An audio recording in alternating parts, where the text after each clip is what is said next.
The following lecture is on the digestive system, and I will be specifically focusing on the process of digestion. The digestive system has three main functions. The first is to break food down into smaller nutrients. It also absorbs nutrients into the bloodstream and eliminates waste from the body. The food we eat is not useful immediately. That's because it is too big. The three main nutrients that are found in food are carbohydrates, proteins, and fats. But like I said, these are too big for our body to use, and they must be broken down into smaller pieces. So they start as huge, useless molecules, and they need to be converted into small, useful molecules. Carbohydrates need to be converted into sugars, or broken down into sugars.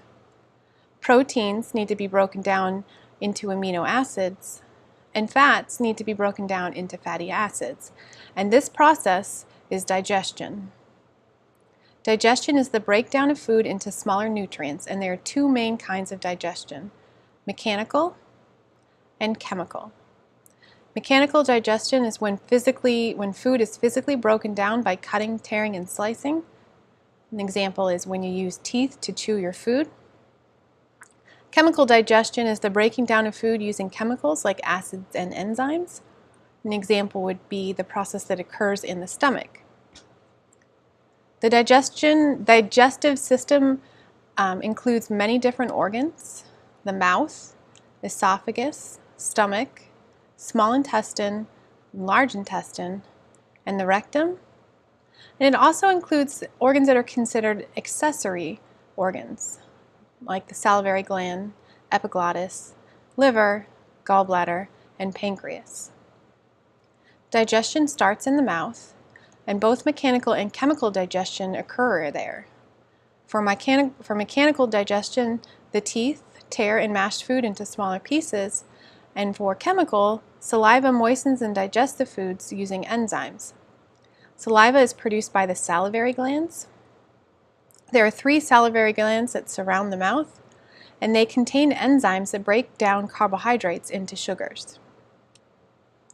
When you swallow, the epiglottis directs food down the esophagus. The epiglottis is a small flap that blocks food from entering the trachea.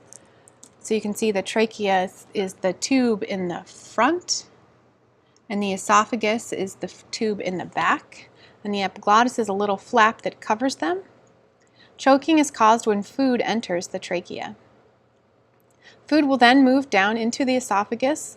The esophagus is a muscular tube that connects the mouth to the stomach, and circular muscles within the esophagus actually push food downwards.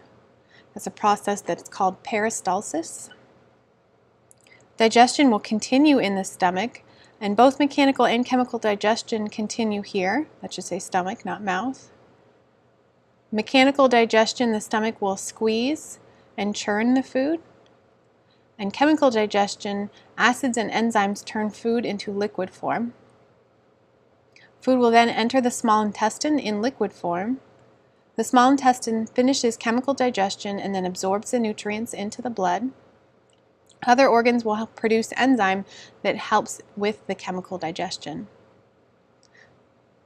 The enzymes that help with chemical digestion in the small intestine are made in three different organs.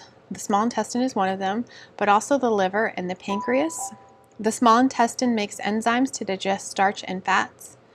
The liver makes an enzyme called bile to digest fats. And the pancreas makes enzymes to digest starch, proteins, and fats. Again, here are highlighted some of the organs that actually make and produce enzymes to help with the process of digestion. Absorption of nutrients occurs about 3 to 5 hours after eating food in the small intestine is fully digested.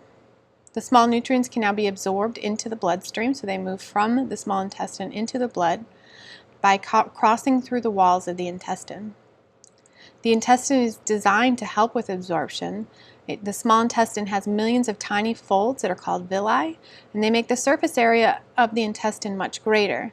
These villi allow for much greater places, many more places for food to move across the intestine into the blood. The large intestine then takes material that is undigested food and water and has two main jobs. It needs to absorb needed water from the food and package undigested food into waste.